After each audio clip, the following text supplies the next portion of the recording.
the picture. You've heard me say this before. It's like this huge canvas.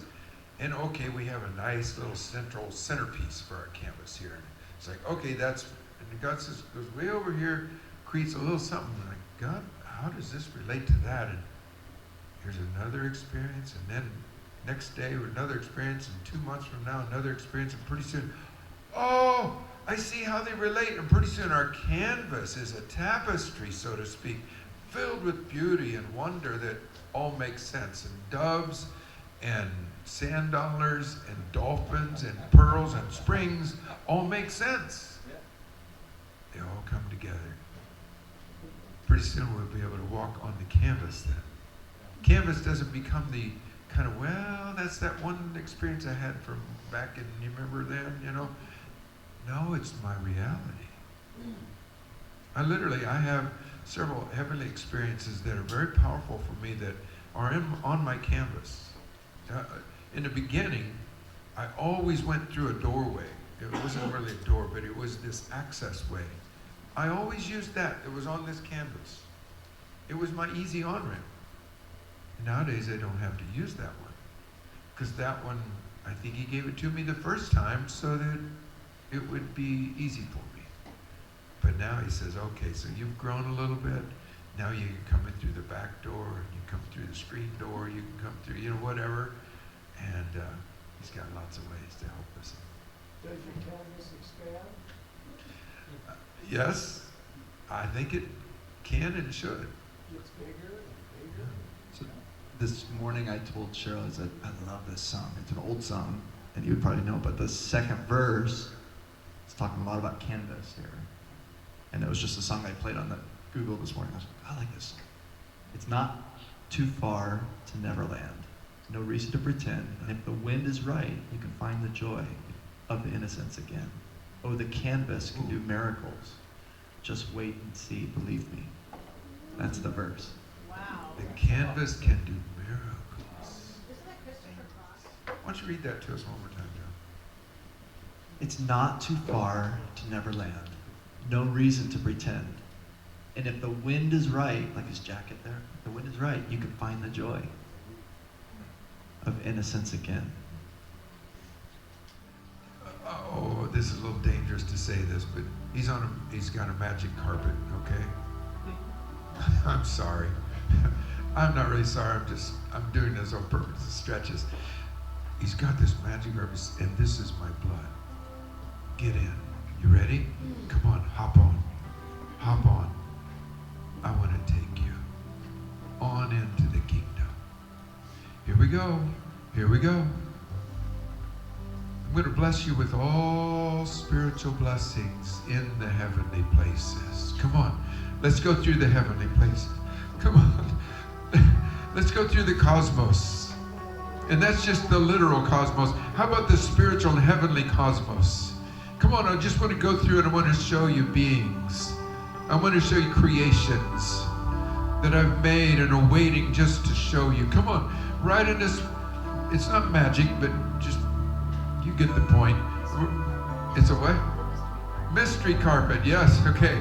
But he's taking us in this wonderful blood that gives us the vehicle to flow on into these heavenly places. Oh, let your vision just expand now. Have you ever seen pictures of the heavens with constellations and galaxies and colors and shapes of all kinds? That's opening up in front of us. He says, and this is all ours, yours and mine together. We're going to co-rule together through eternity. Thank you, Jesus. You expand our understanding.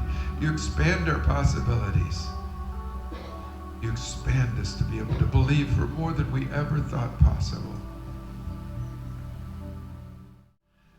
Some of you remember a lady named Karen Friend. She was a friend of ours in Hawaii.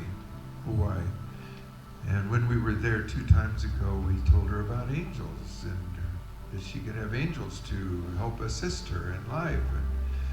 And text her a month later, and she said, "Oh, I forgot all about it." Because I asked her if she had any stories. I forgot all about it. 24 hours later, she texts me back, and she says, "I got a story. I got a story. I went to the beach last night to watch the sunset." We went to the beach. Yeah, we did. Remember, and there in the mountain of the Lord, He will teach us of His ways. I was at the beach, she says, and it got dusk, and she said, I went to get back in the car and realized I couldn't find my keys. I looked all over for them.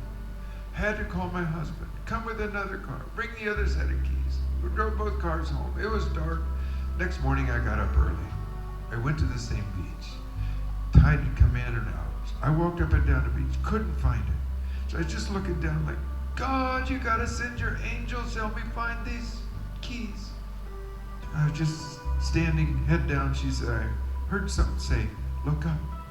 I looked up. She says, and 4 feet in front of me, this high, was a stick sticking in the sand, and on top of it were my keys. Come on. Okay, that's a good story, right? Yes.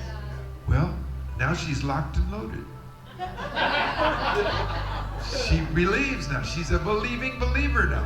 She's not an unbelieving believer. She's a believing believer. So somebody walked into her store. She has a jewelry store. They were so sad. They said, we've lost our heirloom diamond ring.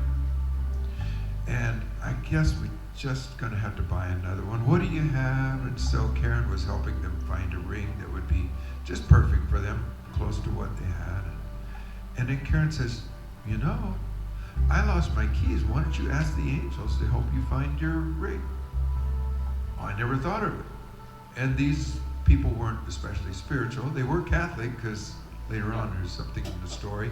And so she said, well, I never thought of it. Well, after they looked and thought maybe they found one, they didn't buy the ring that day. The couple went home. And that night, they decided to engage their angels. Well, guess what? They found the ring.